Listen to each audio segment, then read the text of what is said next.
Good morning, guys, and welcome to Friday. And this is the final step this week in your writing process.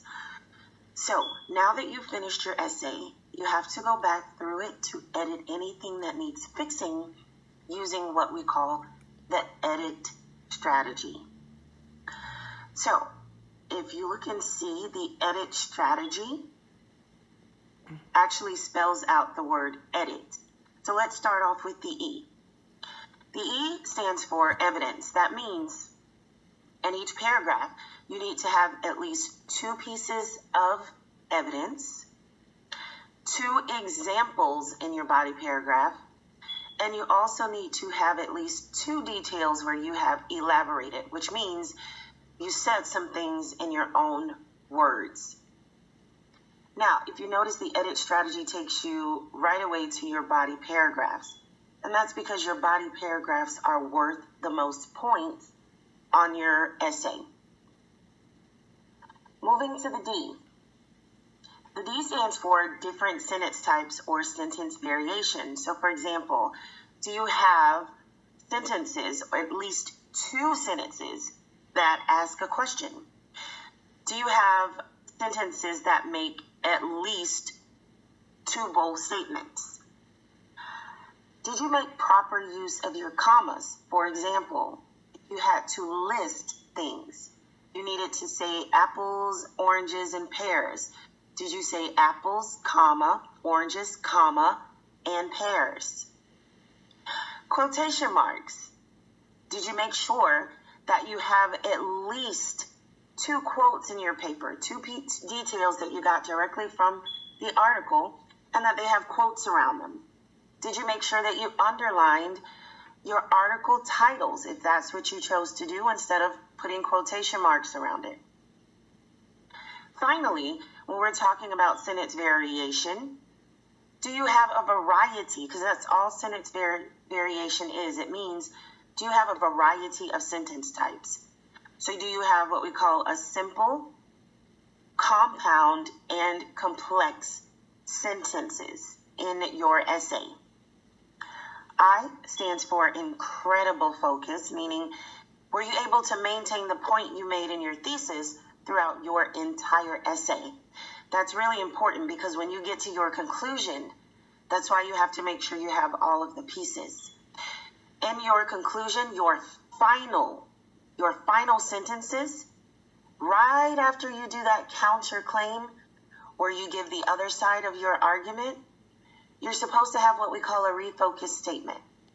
That statement is where you refocus your reader by going back to your original point and making a final attempt to kind of convince your reader that your opinion is valid. So that's what we mean by incredible focus. Were you able to maintain one focus, one opinion throughout your entire paper, even though you mentioned briefly in your conclusion the other side of things?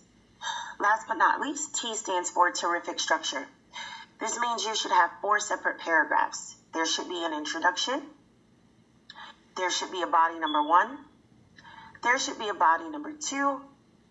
And there should be a conclusion. So you use this edit strategy to kind of look over your paper to make sure you have those things. Now let's review and look at how I actually grade your writing. Because in order to get an understanding of what I'm looking for in an academic essay, you need to see how I grade your essays. So here's an example of what my grading process looks like as I'm reading your essays each week. This is what we call a rubric.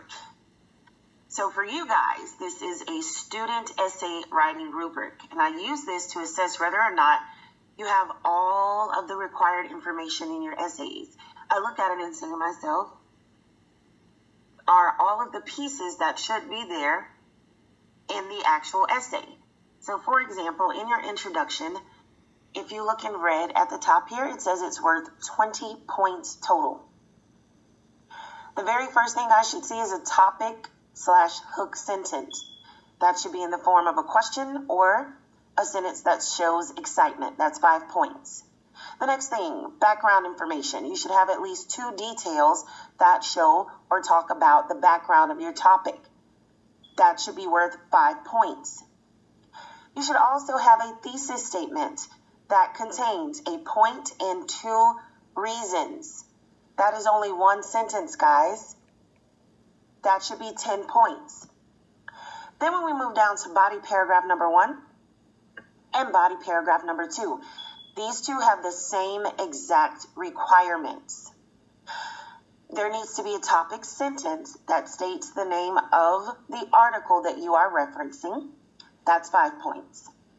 There needs to be a point A that you talk about. And that point A needs to contain evidence, examples, and elaboration. 2 of each of those, guys, just like it said in the edit strategy. 2 of each for point A. That equals 10 points. Point B, same thing. Point B needs to have evidence, examples, and elaboration. You need to have 2 of each. That equals 10 points.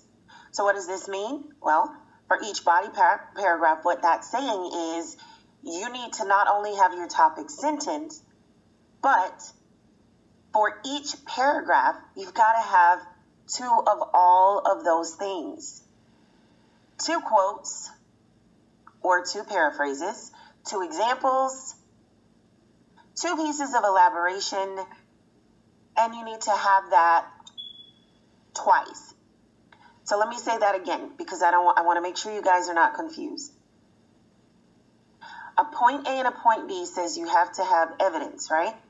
So remember, with your evidence, you can choose to either paraphrase it or you can choose to include quotations from the text, which means that you take that information directly from the article. My preference is that you have maybe 2 pieces of evidence that you paraphrase in your own words and 2 pieces of evidence in the body paragraph where you actually cite the author's words from the text by putting those quotation marks around it. The requirements for body number 1 and body number 2 are the same. They are worth 25 points each. That means it takes up half of your total points. Because of course you know it's out of 100. Your conclusion is worth 20 points. That means you have to have a restatement of your thesis, 5 points. You have to have a counter argument where you briefly state the other side of your argument, 5 points. Finally, in your conclusion, you have to have a refocused statement where you go back to your original point and give your reader a final thought to be left with, where you actually go back and kind of reconfirm what your opinion was. That's worth 10 points. I also look at what I call an overall, which is worth a total of 10 points. So overall, I go back through and I read your paper a second time and I say, do they have over 2 spelling errors? If so, I take away 2 points. Overall, do they have over 2 capitalization errors? That means, did you not capitalize where you were supposed to more than twice? If so, I take away 2 points. No sentence variation. That means, do you not have at least 2 sentences where you ask a question? Do you not have at least 2 sentences that show excitement? If so, I take away 3 points. I have to find at least 2 sentences that ask questions and 2 sentences that show excitement, or I take those points away. Last but not least, an incorrect structure. That I will take away 3 points for. You have to have 4 paragraphs, an introduction, a body 1, a body 2, and a conclusion. If you have those things, then congratulations, your essay structure is correct. Now, there is a copy of this posted in your Files tab online. You can review this before actually turning in your essay today. When you click on the file at the top, it is in the folder that's titled class material. So just double click there and this should come up. Your essay are due today. You have all the way up until 10 o'clock tonight. So don't stress out. You have plenty time to do it. You can edit it and then say to yourself, I'll go back and read it later. Because sometimes after doing so much work, you have to step away and come back to make sure you've gotten all of the steps in. Okay? All right, guys, with that said, this is the end of the first YouTube video or the first piece of instruction for your writing. I hope that you guys are not stressing out to that over anything. I stated in my morning post that I wanted you guys to not stress. This is not something that you should be stressing over at all. Be fastidious. That means make sure that you are attentive to detail in your paper, and I promise you will be successful.